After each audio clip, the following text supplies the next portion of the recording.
Nedu is a discovery. Hi, my name is Ugo Wokolo, Mr. Nigeria Supranational.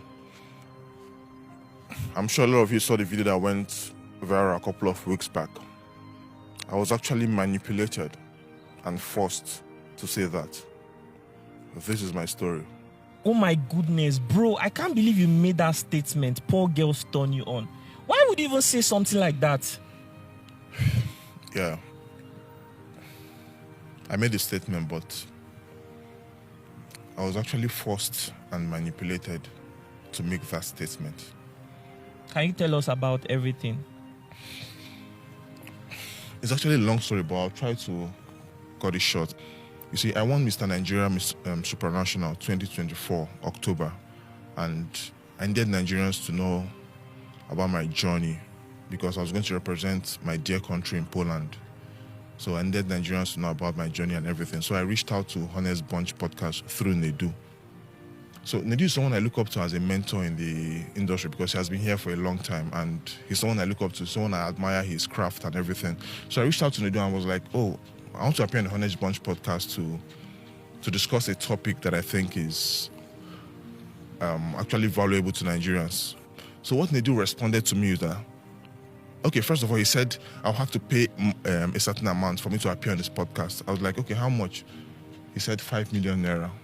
Nedu told me that he owns Honest Bunch podcast and he has to settle his staff from that amount. I said, okay, no problem. I had to do it. So I sent Nedu 5 million naira. And so after I sent him the money, he was like, okay, what's your topic? And I went ahead and told him that, okay, my topic is eradicating classism and advocating, fostering an egalitarian society. So I'm going to quote Nedu verbatim. What he said to me is that, Mr. Nigeria, this thing where they talk in a big grammar, Nigerians are dumb. They don't like people that sound intelligent. You're not Peter Obi. For your message to fly, you have to sound dumb. You don't have to bring all those big grammar because it's not going to fly. That's what Nedu told me. I was like, okay. And you are new to media. Yeah, so I'm new to media. So yeah, and he's someone I respect so much. So of course. So I felt that every counsel and advice from him is gold, and so I need to take it. Yeah, you need to. Yeah, take so I just said, okay, since Nedu can say this to me, because I didn't think he had any ulterior motive, or any surreptitious move or anything. So I took it hook, line, and sinker because I'm someone that is very credulous. I tend to believe people a lot because of my good heart. Because I believe that people should not do bad to me because I cannot nurse anything evil to someone. So Nedu now said to me that I have to sound dumb to appeal to Nigerians. A day before the podcast, Nedu told me that there's a development. Someone else is coming to make the conversation interesting. I was like, but that's not our agreement now. I mean, this is something you paid for, exactly, right? For yourself. I paid to promote myself. So why are you bringing someone else? They now said, oh, there's no problem now. It's going to make it interesting. Don't worry. And I said, no. 5 million is not something that people pluck from tree now. Exactly. It's my hard-earned money. So why are you reneging on our agreement? So after a lot of back and forth, they do now finally agreed to refund me 2 million from the 5 million so that I can appear with someone else on the program. So he said he's going to refund me the money after I make the appearance. So the D-Day came, the day of the podcast. I said to Nedu, I would like to see you for briefing. Let me know what I'm going to say and everything. Because I already had what I was going to say, but I just needed to know, I just needed to get some briefing. So it's your first time? Yeah, it's my first time actually. So Nedu now met me and said, yeah, it's a good thing because he was actually talking to his co-host and they've dissected the topic and they think it's not something that's going to go viral. That if I really want to present this topic today, that he's giving me the option of I have to say what he tells me to say. I was like, no, now I have my topic already. Why will you tell me what to say? He said no, that this is the way it works, that he has to tell me what to say. This is his program and he calls the shot. I was speechless. I was dumbfounded. I was like, bro, this is not what to discuss. He now said, number one, he's going to tell me what to say, and I have to mention the celebrity's name to make the thing go viral. He specifically mentioned Very Dark Man. He said I should mention Very Dark Man name. I was like, Very Dark Man doesn't have anything to do with my topic because my topic is about rich men getting married to broke girls or girls who they are in a better financial position than. But he now said I should say something like, poor girls turn me on. The poorer the girl, the more attracted I am to her. And I said, no. I'm not going to say that. That is not my topic. If you insist not to say this, then I think I have to back off. I'll just take my money and leave. He now said that he's sorry that he can't refund because the money has been distributed to his workers. That the only thing that he can do is I should go back and come back on a later date when I'm interested or when I'm ready. I said, but I'm ready now. You're giving me a new topic and everything. He now said that's how he's done, that I have to accept this or go back and come back. So I had to think about the money I've spent, and coming back is going to cost me more money. So... And you had to fly from Abuja to Lagos? I had to fly from Abuja to Lagos for the interview, yeah. So I just said, okay, since we're here already, let's just do it. Since Nedu is the owner, because he told me he's the owner of the Honest Bunch podcast. So since the owner is telling me this, I'm a newbie in the industry. So I foolishly agreed to that. And that is what put me in the mess that I am today.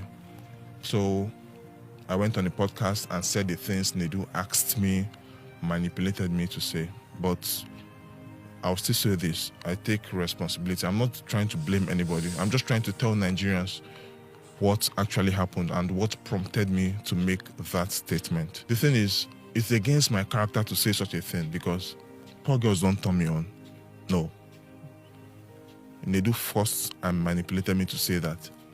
I deserve all the insults I've gotten so far because I was the one that said it, but I just need Nigerians to know what actually transpired. I've been seeing a lot of repulsive, egregious comments saying, oh, some people said I manipulate women, that is why I'm looking for a poor girl to control and all of that. I'm a ritualist, I'm looking for a poor girl to use. A lot of comments that is against my character, against my person. That is not who I am. I'm so sorry. So how I was just a victim of manipulation. So this is not who I am. Poor girls don't turn me on. I'm sorry that this happened, and that is why I'm here to clear the air. In my lifetime, I've met manipulators, I've met narcissists, I've met gaslighters, and I've met scammers, but Nedu is a discovery. Yeah. Because before I went for the podcast, he told me something. He said, even Cyberbudge, he said he was the one that made Cyberbudge say what she said, and now she has gone viral. She's popular. That I should just listen to him, I should believe him, I should trust him. That's what he told me. He said if he can make Cyberbudge who she is, that who am I? That I should not worry. I should trust him and do what he asked me to do. So that is how I found myself in this mess.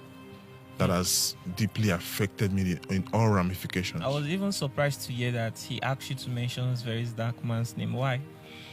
Nedu is someone that is passionately obsessed about getting views in any way he deems fit. At the detriment, he just wants to get views, he wants to get a viral moment at the detriment of the guest. You know, social media has changed, especially in the Nigerian space. It has become so toxic. You see a lot of nonchalant people occupying very relevant position on the Nigerian social media space. And to a lot of people, going viral could be anything.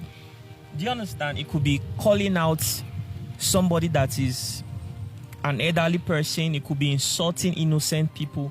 It could just be coming out to attack people that did not even do anything to you. Do you understand me? So that is maybe his own idea of going viral. But the truth is, I'm actually a different person. I'm not a cloud chaser. The major reason why you wanted publicity for yourself. Yes, because of my international pageant. You're now Mr. Nigeria. You wanted Nigerians to start paying attention to you as you make progress along the way. So what you wanted was a space where you could have an interview section to express your opinion.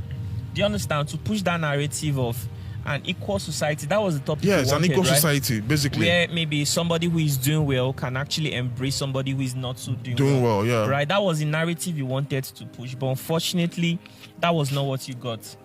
So from my perspective, I think that the person he met, the person's idea about going viral is entirely different from the rest of us. So like I said, going viral for some people could just mean getting the opportunity to call out somebody entirely innocent. And the truth is that social media goes a long way to actually affect people's life. Can you tell us how that statement affected your life?